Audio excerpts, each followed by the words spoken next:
Hello guys, welcome back to my channel. তোমরা সবাই কেমন আছো? আশা করি ভালো আছো, আর আমি অনেক ভালো আছি। তো অনেক দিন পরে একটা নিউ ব্লগ নিয়ে এসেছি।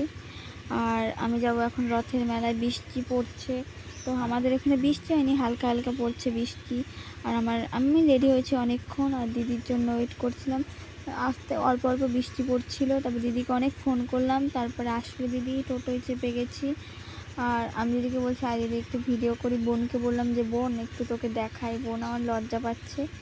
আর আমি বাড়ির সামনের রথ গেছি, তখন আমি রেডি হচ্ছিলাম, আমি তুলতে পারিনি। আর এইদিকে রথগুলো কি সুন্দর সাজিয়েছে, এখন আমি রাস্তা দেখলাম, তাই আমি ভাবলাম একটু তুলে নিই। তো রথগুলো, এখনকার রথগুলো সত্যি খুব সুন্দর সাজায়। আমি 2 বছর ধরে রথে বেরোই না, আমি এই যে 2 বছর পরে রথে আসলাম আবার। আর আমাদের এখানে বেথর স্টেশনের পাশে এখানে রথের অনুষ্ঠান হচ্ছে, 7 দিন 1 সপ্তাহ থাকবে রথের মেলাটা। আর আমরা যখন যাই তখন 6টা বাজে, যেতে যেতে বিকালের দিকে গেছি। তারপরে আমি বললাম, আইব না এখানে একটু ভিডিও করি। তো ভিডিও করলাম, আর দিদি বলছে আমাকে ছবি তুলে দেন, এবার শয়তানি করে দিদির ভিডিও করছিলাম। তো ওই পাশে একটা রথ যাচ্ছে, রথটা খুব সুন্দর, কিন্তু অতটা দেখা যাচ্ছে না গাড়ি ঘোড়ার জন্য।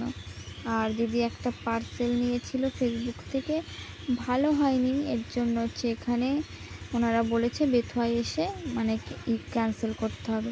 তারপরে সন্ধ্যা হয়ে গেছে। আমরা আমি নিয়েছিলাম মোমো, কিন্তু তুলতে আমার মনে নেই, বিরিয়ানি আর মোমো নিয়েছিলাম।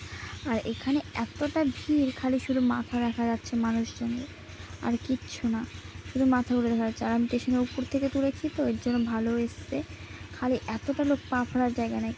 আর আমি আমার ক্যামেরাম্যান বনুই আমার ক্যামেরাম্যান, ক্যামেরাটা ধরেছিল। আমি বোনকে বলছি আমি যাচ্ছি, তুই আমাকে পিছন থেকে ক্যামেরাটা ধরে দে। তো এখানে রথ আনবে, তো এখন এই স্টেশনের এখানে রথ আনেনি।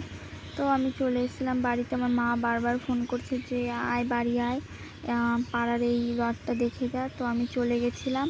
আর মা বলছে তুই তো খিচুড়ি ভালো খাস, তো চলে আয় এখানে খিচুড়ি প্রসাদ দিচ্ছে। তো আমি আমি বলেছিলাম আমার জেঠি বাড়ি ওইটা, আমি বলেছিলাম জেঠি আমাকে কিছু দিও না, একটা চেরি ফল আর একটা আপেল দাও। তারপরে খিচুড়ি নিয়েছি। আর সবাই এরকম করে তাকাচ্ছে, আমার একটু লজ্জা করছিল। তারপরে আমি লুকিয়ে লুকিয়ে ভিডিওটা করছিলাম। তারপরে আমি আর আমার মা হাঁটতে হাঁটতে বাড়ি চলে এসেছি, আমার দিদি আগে চলে এসেছিলো। তারপরে বাড়িতে এসে আমি বললাম একটু ভিডিও করে নিই। তারপরে যা যা খাবার এনেছিলাম সেগুলো আমি দিদিকে বললাম, দিদি ততক্ষণ খাইনি। আমি যা যা এনেছিলাম, একটা ডিমের চপ এনেছিলাম 3টে, দিদি আগে একটা খেয়ে নিয়েছে। আর বিরিয়ানি আর মোমো এনেছিলাম, আর পাঁপড় আনতে আমি ভুলে গেছি। তারপর আমার না শরীর খারাপ করছিল, অনেকটা হেঁটেছি, আমি না ভালো করে মুখটাও ধুইনি, সেরকম করেই শুয়ে পড়েছি, হালকা করে জল দিয়ে মুখটা ধুয়ে শুয়ে পড়েছি।